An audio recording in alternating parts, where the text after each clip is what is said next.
안녕하십니까. 2월 18일 화요일 마태복음 12장 30절에서 37절 말씀입니다. 나와 함께 아니하는 자는 나를 반대하는 자요 나와 함께 모으지 아니하는 자는 해치는 자니라.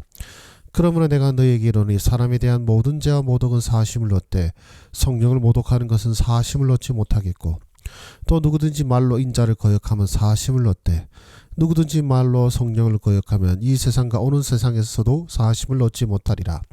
나무도 좋고 열매도 좋다든지 나무도 좋지 않고 열매도 좋지 않다든지 하라. 그 열매로 나무를 아느니라. 독사의 자식들아, 너희는 악하니 어떻게 선한 말을 할 수 있느냐.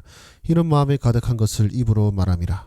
선한 사람은 그 쌓은 선에서 선한 것을 내고 악한 사람은 그 쌓은 악에서 악한 것을 내느니라. 내가 너희에게 이르노니 사람이 무슨 무익한 말을 하든지 심판날에 이에 대하여 신문을 받으리니 내 말로 의롭다함을 받고 내 말로 정죄함을 받으리라. 아멘.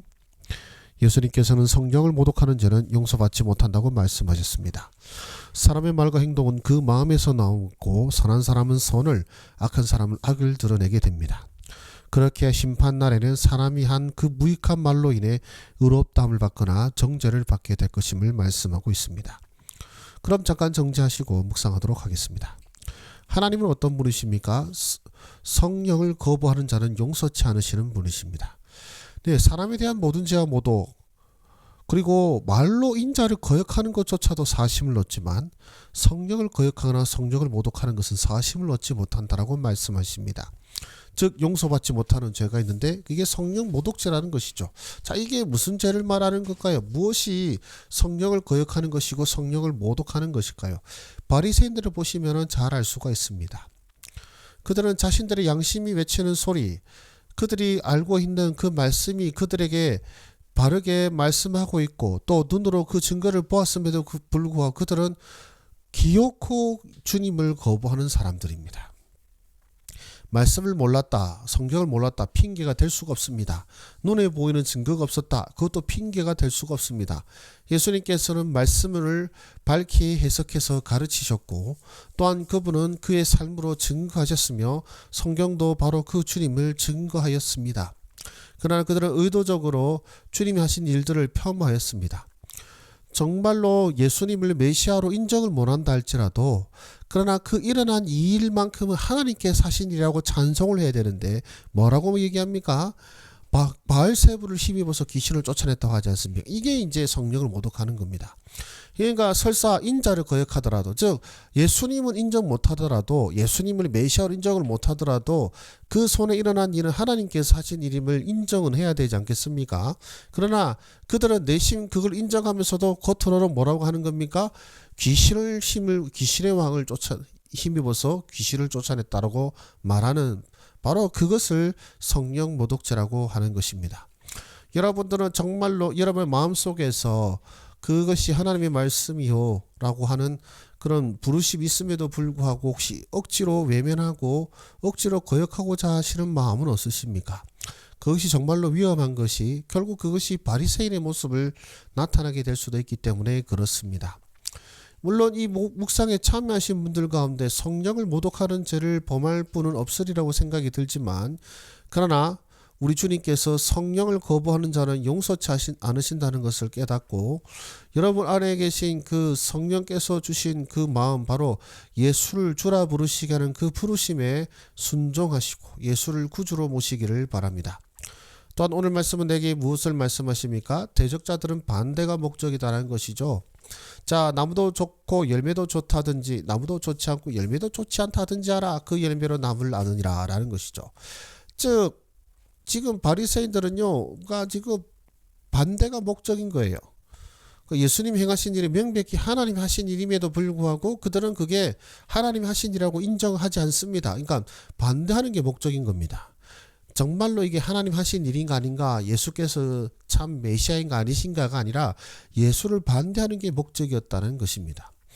그래서 우리의 대적자들의 공통점이 그런 것입니다. 반대가 목적입니다. 그래서 우리가 아무리 말이 되는 말을 한다 할지라도, 우리가 아무리 어떤 증거를 보인다 할지라도 그들은 수긍하지 않을 것입니다.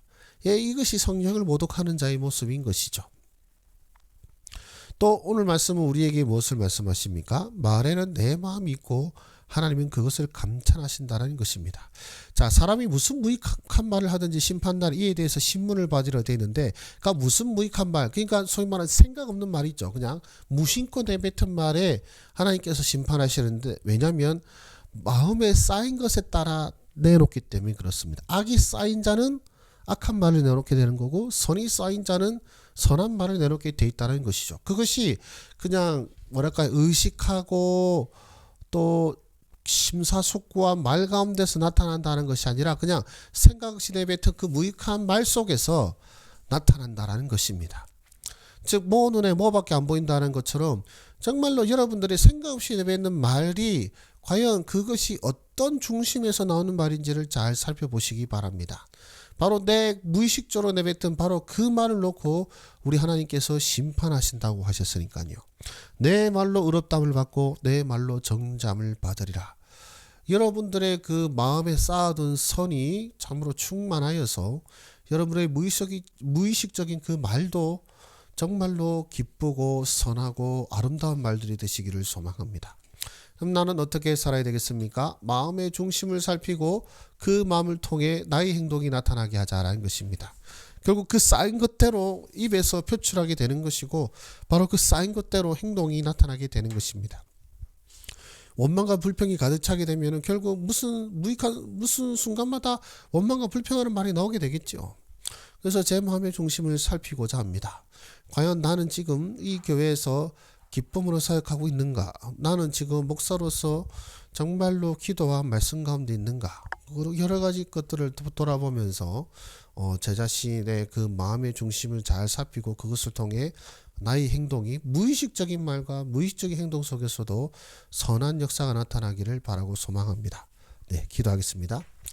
은혜가 풍성하신 아버지 하나님 감사합니다.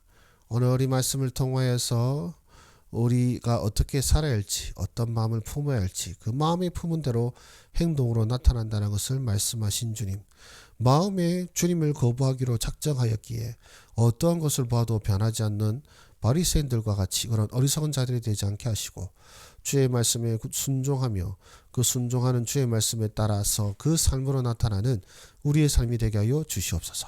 예수님의 이름으로 기도드립니다. 아멘. 감사합니다.